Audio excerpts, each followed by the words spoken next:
แกงผักจีฮูใส่จีนงัวแบบนี้บอกเลยว่าความล้ำยืนหนึ่งน้ำหวานจัวขมจำลอมเหมาะขนาดสวัสดีครับปอเมพี่น้องวันนี้ผมจะป้าปีป้าน้องมาจัดเมนูล้ำๆของใครหลายๆคนกันก่อนเลยนะครับผมจะป้าปีป้าน้องมาจัดเมนูแกงผักจีฮูใส่จีนงัวนะครับเนาะผักจีฮูเมื่อใดนี่นะต้องหู้ไว้เลยนะครับเนาะฤดูหนาวเข้ามาเย็นแล้วนะครับจีฮูนี่นะเขาจะเอาเฉพาะหน้าหนาวนะครับเนาะหลังจากนั้นจะเอาจีนงัวของเขามาล้างทำความสะอาดกันก่อนเลยนะครับวันนี้จีนงัวผมก็ไม่ได้ไปคั่วน้ำพริกกันก่อนนะครับเนาะผมจะไปต้มกันก่อนของผมมันมีน้อยนะครับเนาะเดี๋ยวต้องไปทำงานกันก่อนถ้าใบหญ้าแบบนี้บอกเลยว่ามันคงบ่เปื่อยง่ายนะครับแก้ปัญหาซอยจีนเราไปต้มกันก่อนนะครับนอนน้ำพริกต่ำไม่ลุ้นใบหญ้าแบบนี้บอกเลยว่าจีนของเขามันจะบ่เปื่อยง่ายนะครับหญ้ากับข้าวต่อแม่เจ้าแบบนี้มันต้องบริหารเวลาคือมันดีๆนะครับนี่นะบัดตันไปทำงานนะครับนอนได้เสียเบี้ยขยันบ่ได้หลังจากนั้นจะเอาจีนที่เขาซอยตะกี้มาต้มกันก่อนเลยนะครับเนาะมาล้างผักจีฮูที่หลังนะครับจีฮูที่นะแม่ผมก็ส่งมาให้นะครับอย่างงามเลยว่าปีนี้นะได้กินต้นปีแล้วครับแกงผักจีฮูบอกเลยว่าอย่างล้ำขมจำลอมเหมาะขนาดกลับมาล้างความสะอาดให้มันดีๆนะครับเนาะรอผมก็จะไปเด็ดเป็นก้อมเป็นแก้มนะครับเนาะก่อนที่จะไปแกงกินอาหารตามฤดูกาลแบบนี้บอกเลยว่าสู้กายสบายใจ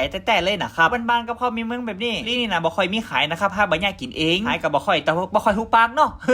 ต้องอยากกินเองนะครับจากนั้นก็เอาผักจีฮูของเฮามาเด็ดเป็นก้อนเป็นแก้มประมาณนี้เลยนะครับแบบยาวๆแบบบ่ต้องเด็ดก็ได้นะครับเนาะที่คนชอบความมากของแต่ละคนตัวรู้สึกว่ามันยาวนี่นะมันจะกินยากนะครับเนาะผมก็เลยเด็ดเป็นก้อนเป็นแก้มแบบนี้นั่นก็เอามาล้างทำความสะอาดกันก่อนเลยนะครับความสะอาดเสร็จเรียบร้อยก็ไปเสด็จน้ำกันก่อนเนาะนั่นก็มาตำน้ำพริกน้ำพงกันก่อนเลยครับบ่มีอย่างบ่ใจแกงบ้านผมนี่นะก็บ่มีอย่างนักนะครับข้าจะคล้ายหอมขาวหอมแดงมาแคนนะครับเนาะพริกจีพริกขั่วแค่นั้นนะครับเนาะจะตำขึ้นน้ำพริกแกงของเฮามันแล้วๆประมาณนี้เลยครับบ่ได้ก็คือปลาห้าขึ้นมากะปิก็ใส่กะปิลงไปในตอนนี้เลยนะครับใส่ปลาห้าลงไปแล้วก็ตำให้มันแล้วอย่างน้อยนึงจากนั้นจะตักน้ำพริกหม้อต้มจีนของเฮากันก่อนเลยนะครับบ่ได้ก็คือน้ำล้างโคกบอกเลยว่าความลับมันอยู่ที่นี่เนาะ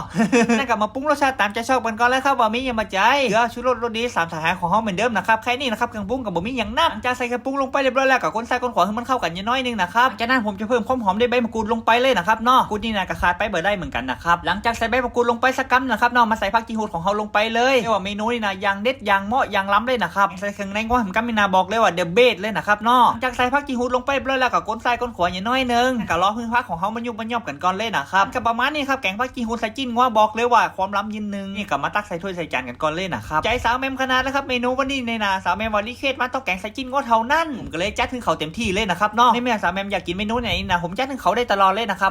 ขอมาเปิดตอมรับรสสดน้ำกันก่อนเลยครับบอกเลยว่ายางหม้อบ้านๆเมนูเบ้งๆแบบนี้ลองไปอยากไปแปลงหัวเด้อบอกเลยว่ายางล้ำเลยนะครับแกงบ้านผมนี่นะอาจจะเหมือนกับคนอื่นนะครับเนาะความล้ำนี่ล้ำก่อพ่อแม่พี่น้องหลายๆคนต้องการันตีนะครับเนาะความล้ำมันอยู่ดีพ่อแม่พี่น้องนะครับจะมีพ่อแม่พี่น้องคนนึงคอมเมนต์มานะครับเนาะตัวเองหรือเปล่าที่เคสนี่นะอยากเข้านี่นะก็ลองมาจิ้มพอกะครับเนาะ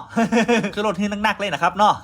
อยากเล่นมาได้ครับมุนๆฮ่าๆขำๆนะครับเนาะรับชมจองที่เคสนี่นะมันต้องมีความโหและมีสาระด้วยนะครับเนาะแค่เป็นตัวกันเลยนะครับเนาะปีคนนึงนะครับวันนั้นมาแซวผมนะครับเขากำลังซื้อแป้งมันไปล้างปลานะครับล้างได้ดีเลยนะสุดยอดเลยยกนิ้วให้ผมนะครับบอกมันมีการค้าวครับมันล้างได้แต่นะครับเนาะแป้งมันนี่นะล้างข้าวปลาดุกนี่ได้ดีเลยนะครับคือข้าวแต่เลยนะครับใส่เกลือและใส่น้ำส้มใส่ชูไปผมก็มีนะบอกมีกินเลยนะครับเนาะแม่พี่น้องหลายๆคนตาผมแบบนี้ผมก็ดีใจเหมือนกันนะครับเนาะบางอย่างที่มีความหุยนะก็ลองไปหยาตามนะครับเนาะบางอย่างที่มันไร้สาระก็บ่ต้องไปหยาตามนะครับเนาะ